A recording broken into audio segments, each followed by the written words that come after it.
മൂന്നാം സമ്മാനമായ ഫ്രിഡ്ജ് സമ്മാനമായി ലഭിച്ചിരിക്കുന്നത് ആളൂരിലുള്ള മിഥു സുനിലിനാണ്. അപ്പോൾ മിഥു സുനിലിന് നമുക്ക് എന്തെങ്കിലും ഈ ഷോപ്പിനെ കുറിച്ച് പറയാനായിട്ടുണ്ടെങ്കിൽ എന്തെങ്കിലും ഇവിടെ പങ്കുവയ്ക്കാനായിട്ട്. ഞാൻ ആദ്യമായിട്ടാണ് ഇവിടെ ഷോപ്പിലേക്ക് വന്നത്. അപ്പോൾ നല്ല നല്ല സെലക്ഷനും കാര്യങ്ങളൊക്കെ ഉണ്ടായിരുന്നു. സ്റ്റാഫുകളൊക്കെ നല്ല സഹകരണമായിരുന്നു.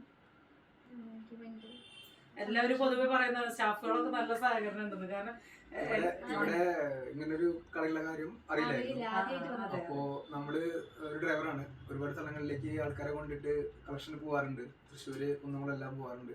കേച്ചേരി പൊതുവെ പറയാ നല്ല കളക്ഷൻ ഉണ്ടാവില്ല, പിന്നെ വില കൂടുതലാണ്, അങ്ങനെയൊക്കെയാണ് മൊത്തത്തിലുള്ള ഒരു അഭിപ്രായം. പക്ഷെ ഓണത്തിന് ഇങ്ങനെ ഒരു കട ഇവിടെ ഉദ്ഘാടനം കഴിഞ്ഞത് അറിഞ്ഞിട്ടുണ്ടായില്ല. പിന്നെ ഒന്ന് രണ്ട് ആൾക്കാർ പറഞ്ഞു പോയി നോക്കാൻ പറഞ്ഞു. അതിന്റെ പേരിൽ ഇവിടെ വന്ന് നോക്കിയപ്പോൾ ഈ കടയിൽ ഒരുപാട് കളക്ഷൻ ഉണ്ട്. സാധാരണക്കാരന് ഒതുങ്ങുന്ന രീതിയിലുള്ള ഒരു പൈസ വരുന്നുള്ളൂ. അതിനും നല്ല കളക്ഷൻ കടകളിൽ പുറമെന്ന് പോയി മേടിക്കുന്ന വലിയ വലിയ കടകളെക്കാട്ടും ചെറിയ വിലയിൽ നല്ല തുണിത്തരങ്ങൾ, നല്ല ക്വാളിറ്റി എല്ലാം ഉണ്ടായിരുന്നു. അപ്പോൾ അവിടെ വന്ന് കയറിയപ്പോൾ അത് ഭയങ്കരമായിട്ട് ഫീൽ ചെയ്തു.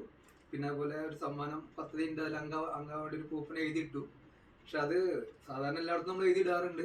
അതേപോലെ തന്നെ നമ്മള് എല്ലാ അതിൽ പോകുമ്പോഴും നമ്മുടെ പരിചയപ്പെടാറുണ്ട്, എല്ലാം ഇടാറുണ്ട്. പക്ഷെ ഇതൊരു കിട്ടിയിട്ടില്ല. പക്ഷെ ഇവരെ വളരെ സന്തോഷം. അത് മാത്രമല്ല, ഈ കടയിൽ വന്നിട്ട് നമ്മള് അവരത് കറക്റ്റ് ആയിട്ട് എല്ലാവരും അറിയിച്ചു. നമ്മൾ മറന്നുപോയൊരു കാര്യമായിരുന്നു2 കിട്ടിയത്. ഒരു 2 മാസത്തിന് മേലെ നമ്മൾ എടുത്തിട്ട് ഇപ്പൊ അങ്ങനെ സമ്മാനം കിട്ടി അറിയിച്ചപ്പോ വലിയൊരു സന്തോഷമായി. സാധാരണ അറിയിക്കാറില്ല അങ്ങനെ പോവാറ്. എനിക്ക് ഇവിടുത്തെ സ്റ്റാഫുകളുടെ ഒരു പെരുമാറ്റം സാധാരണ ഞാൻ കടകളിൽ പോയി കഴിഞ്ഞാൽ സ്റ്റാഫുകളുടെ ഒരു പെരുമാറ്റം ഇഷ്ടപ്പെട്ടില്ല, ഞാൻ എടുക്കില്ല. അതാ പതിവ്. നമുക്ക് ഒരു തുണിത്തരം എടുക്കാൻ പോകുമ്പോൾ ഞാൻ ഒരു ടോപ്പ് എടുക്കാനാണ് വന്നത്. എനിക്ക് ഇഷ്ടപ്പെട്ടതുകൊണ്ട് ഞാൻ പെരുമാറ്റം ഇഷ്ടപ്പെട്ടതുകൊണ്ട് ഞാൻ കടകളിൽ പോയി ഇഷ്ടപ്പെട്ടില്ല, ഞാൻ എടുക്കില്ല. പെരുമാറ്റം ഇഷ്ടപ്പെട്ടില്ല, ഞാൻ എടുക്കില്ല. അവിടെ പോരും. അങ്ങനത്തെ ഒരു ഇതുണ്ട് എനിക്ക്. വളരെ സന്തോഷം. നമ്മളെ കൊണ്ട് പറ്റുന്ന രീതിയിൽ നമ്മള് ഇപ്പൊ ചോദിക്കുകയാണെങ്കിൽ അതുപോലെ നമ്മളിങ്ങനെ നമ്മൾ പറയും ചെയ്യും. അതേപോലെ നമ്മളിപ്പോ ഒരുപാട് വണ്ടി ഓടിക്കാവുന്ന ഒരു ആക്ടിംഗ് ഡ്രൈവറാണ്. അപ്പൊ വിളിക്കുമ്പോ അങ്ങനെ തുണിത്തരങ്ങൾ എടുക്കാൻ ഒരുപാട് സ്ഥലങ്ങളിൽ പോകാറുണ്ട്. ഏറ്റവും ഫസ്റ്റ് കളക്ഷൻസ് ഞാൻ ഇവിടെ കൊടുത്തിട്ട് ഞാൻ ഇവിടെ പോവുള്ളൂ. അവർക്ക് ഇഷ്ടപ്പെട്ടു. ഒരുപാട് സന്തോഷം. നന്ദി. Thank you.